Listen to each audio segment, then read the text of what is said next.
Hello everyone, welcome to आपका अपना YouTube channel Mirza sir class. तो आज की इस क्लास में हम एक्सप्लेन करने जा रहे हैं रिस्क असेसमेंट। रिस्क असेसमेंट क्या है? सबसे पहले तो ये समझे कि ये रिस्क असेसमेंट किसके लिए इम्पोर्टेंट है। ये सेफ्टी इंजीनियर और सेफ्टी ऑफिसर उनके लिए बड़ा ही इम्पोर्टेंट टॉपिक है।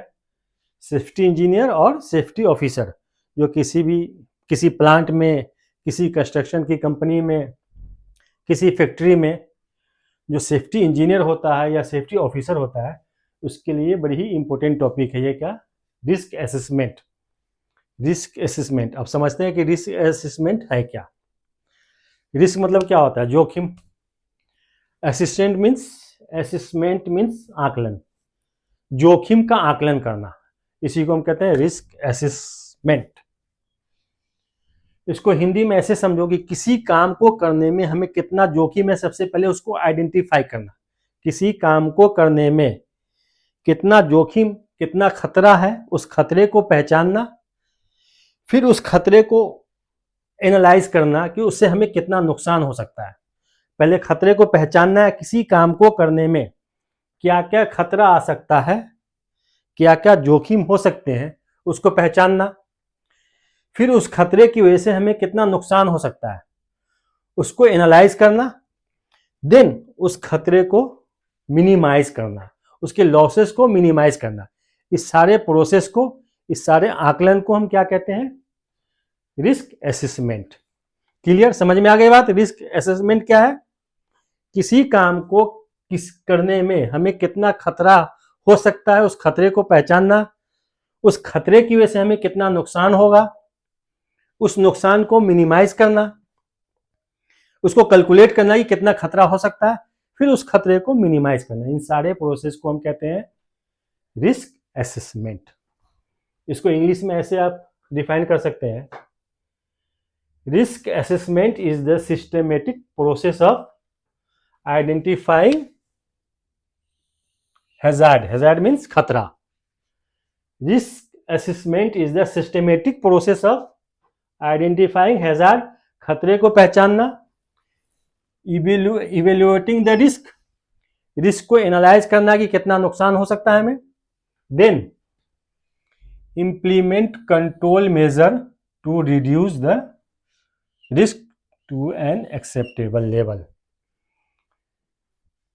ये एक प्रोसेस है जिसमें हमें खतरे को पहचानना है, फिर उसको एनालाइज करना है, देन हमें उसको मिनिमाइज करना है। इस प्रोसेस को हम कहते हैं रिस्क असेसमेंट। क्लियर? समझ में आ गया भाई रिस्क असेसमेंट क्या है? ये किन के लिए जरूरी है? सेफ्टी ऑफिसर और सेफ्टी इंजीनियर के लिए, जो किसी भी फैक्ट्री में, किसी प्लांट लाइन में, किसी कंस्ट्रक्शन की कंपनी में काम कर रहे हैं, सेफ्टी इंजीनियर और सेफ्टी ऑफिसर, उसके लिए बड़ा ही इंपॉर्टेंट टॉपिक है रिस्क असेसमेंट। तो समझ में आ गया रिस्क असेसमेंट क्या है? Risk assessment is the systematic process of identifying hazard, evaluating the risk and implementing control measure to reduce the risk to an acceptable level. This process is called risk assessment। अब इस assessment को करने में क्या क्या step होते हैं वो देखते हैं। स्टेप्स ऑफ रिस्क असेसमेंट, इसमें 7 मेजर स्टेप्स होते हैं। इन 7 मेजर स्टेप्स को हम वन बाय वन समझेंगे कि क्या है और किस स्टेप पे हमें क्या क्या करना होता है। तो अभी हमने समझा कि रिस्क असेसमेंट क्या है। अब steps of risk assessment, risk assessment के क्या क्या स्टेप हैं। तो पहला स्टेप है आइडेंटिफाई हैजार्ड, खतरे को पहचानना। जहां भी हम काम कर रहे हैं, जिस सराउंडिंग में काम कर रहे हैं, anything with potential to cause harm, जहां भी हम काम कर रहे हैं वहां हमें खतरे को पहचानना है। Anything with potential to cause harm, कुछ भी जिसमें एक क्षमता हो हार्म पहुंचाने की, नुकसान पहुंचाने की, उसको हमें क्या करना है? सबसे पहले पहचानना है। ठीक है? वो खतरा कई तरह से हो सकता है, केमिकल हो सकता है, इलेक्ट्रिसिटी का हो सकता है, वर्क एट हाइट पे काम कर रहे हैं तो उसमें क्या खतरा हो सकता है, कन्फाइंड स्पेस, किसी क्लोज एरिया में काम कर रहे हैं, कम स्पेस है जहां, वहां क्या क्या खतरा हो सकता है, लिफ्टिंग का काम कर रहे हैं, उसमें क्या क्या खतरा हो सकता है। तो इन सब में खतरों को पहचानना, जो पहला स्टेप है आइडेंटिफाई हैजार्ड, खतरों को पहचानना। क्या steps of risk assessment, first point क्या हुआ, आइडेंटिफाई हैजार्ड, खतरों को पहचानना। सेकेंड क्या, decide who may be harmed and how, decide करना है कि किसको नुकसान हो सकता है और कितना हो सकता है। वर्कर होंगे उसको नुकसान हो सकता है, कितना हो सकता है। कॉन्ट्रैक्टर होंगे उसको क्या नुकसान हो सकता है। विजिटर कुछ आ जाते हैं, ये ध्यान में रखना है कि उसको तो कुछ नुकसान नहीं हो सकता है। पब्लिक प्लेस है, वहां पे काम चल रहा है, तो पब्लिक को क्या नुकसान हो सकता है, उस इंसिडेंट से कोई इंसिडेंट होता है तो वो पहले डिसाइड करना है किसको कितना नुकसान और कैसे हो सकता है। थर्ड पॉइंट है evaluate risk, analyse risk, risk को एनालाइज करना है कि हमें कितना नुकसान हो सकता है। रिस्क को एनालाइज करने का एक फॉर्मूला होता है लाइक्लीहुड इनटू सेवेरिटी। इस लाइक्लीहुड को हम प्रोबेबिलिटी भी बोलते हैं, प्रोबेबिलिटी मल्टीप्लाई सेवेरिटी। इस फॉर्मूले को कहा जाता है रिस्क मैट्रिक्स। इस रिस्क मैट्रिक्स के थ्रू हमें रिस्क को इवैल्यूएट करना है, एनालाइज करना है कि कितना नुकसान हो सकता है। कोई इंसिडेंट हुआ, उस इंसिडेंट से हमें कितना नुकसान हो सकता है, वो इस रिस्क मैट्रिक्स के फॉर्मूले से कैलकुलेट किया जाता है। तो ये थर्ड पॉइंट है। फोर्थ पॉइंट है डिसाइड ऑन कंट्रोल मेजर। अब हमें यहां डिसाइड करना है क्या क्या कंट्रोल मेजरमेंट कर सकते हैं उस इंसिडेंट को बचाने के लिए। अप्लाई हायरार्की ऑफ कंट्रोल, हमें अप्लाई करना है कि उस इंसिडेंट को जहां भी हम काम कर रहे हैं कुछ इंसिडेंट हो गया तो उसको कंट्रोल करने के लिए क्या क्या मेजर, क्या क्या तरीका हम अप्लाई कर सकते हैं। जिसमें पहला होता है एलिमिनेशन, जो काम कर रहे हैं अगर उसको लगता है कि वहां पे कुछ खतरा है तो उस काम को बिल्कुल चेंज ही कर दो, वहां पे एलिमिनेट कर दो, हटा दो। दूसरा होता है सब्स्टिट्यूशन, अगर किसी काम को करने में हमें कोई खतरा लग रहा है तो हम उसका अल्टरनेट मेथड ढूंढें कि किसी उसके बजाय हम कोई और चीज इस्तेमाल कर लें जिससे कम खतरा हो, तो उस मेथड को हम कहते हैं सब्स्टिट्यूशन। फिर आता है इंजीनियरिंग, इंजीनियरिंग का कुछ पॉइंट इस्तेमाल करके हमें डिसाइड करना है कि कंट्रोल कम कर लें। फिर होता है एडमिनिस्ट्रेटिव, जहां पे काम हो रहा है उस एरिया को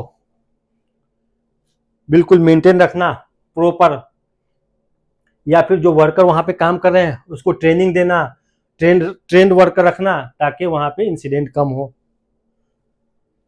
पीपी, पर्सनल प्रोटेक्टिव इक्विपमेंट, जो भी वर्कर काम कर रहा है वहां पे प्रॉपर हेलमेट पहने होना चाहिए, safety helmet, safety goggles, safety belt, safety shoes, ये सारी चीज वो पहन के रहे ताकि कुछ इंसिडेंट हो तो उसे नुकसान कम हो।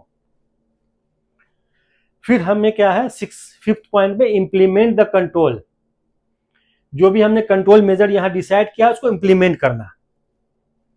पुट कंट्रोल इन प्रैक्टिस, जो भी हमने कंट्रोल मेजरमेंट डिसाइड किया था कि क्या क्या कर सकते हैं उसको यहां इंप्लीमेंट करना है। क्लियर। फिर उसके बाद रिकॉर्ड फाइंडिंग एंड कम्युनिकेट, उस रिकॉर्ड को मेंटेन करना है, उसका डॉक्यूमेंट तैयार करना है और फिर कम्युनिकेट करना है वर्कर के साथ।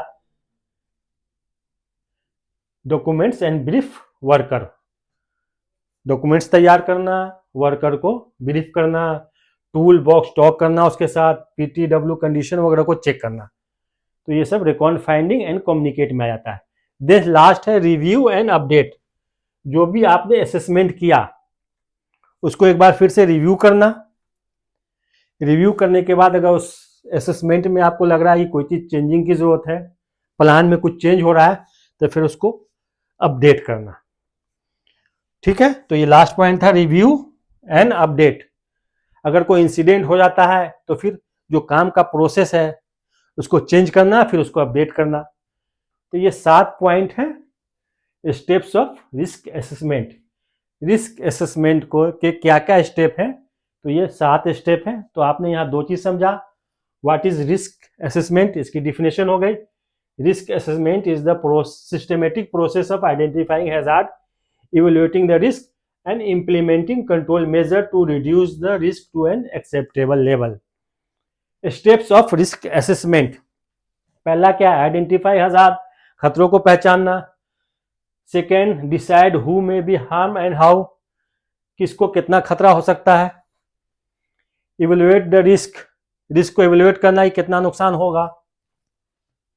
डिसाइड करना है कंट्रोल मेजर, क्या क्या हम मेजरमेंट के थ्रू क्या क्या कंट्रोल कर सकते हैं। फिर इंप्लीमेंट करना है इस मेजर कंट्रोल को। फिर रिकॉर्ड बनाना, कम्युनिकेट करना, रिव्यू करना और अपडेट करना। तो ये कंप्लीट हो जाता है आपका रिस्क असेसमेंट। क्लियर। तो आज की क्लास में फिर हम ये इंड करते हैं। रिस्क असेसमेंट ये किसके लिए इंपॉर्टेंट है? सेफ्टी ऑफिसर और सेफ्टी इंजीनियर के लिए, जो किसी कंस्ट्रक्शन की कंपनी में, किसी प्लांट में, किसी फैक्ट्री में काम कर रहे हैं।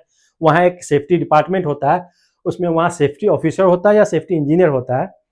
तो उसके लिए बड़ा ही इंपॉर्टेंट टॉपिक है क्या? Risk assessment. तो आज की क्लास हम यही एंड करते हैं, रिस्क असेसमेंट। नेक्स्ट क्लास में फिर हम कुछ और इंपॉर्टेंट टॉपिक लेके आएंगे, फिर उसको एक्सप्लेन करेंगे। तो फिर आज की क्लास को हम यहीं एंड करते हैं।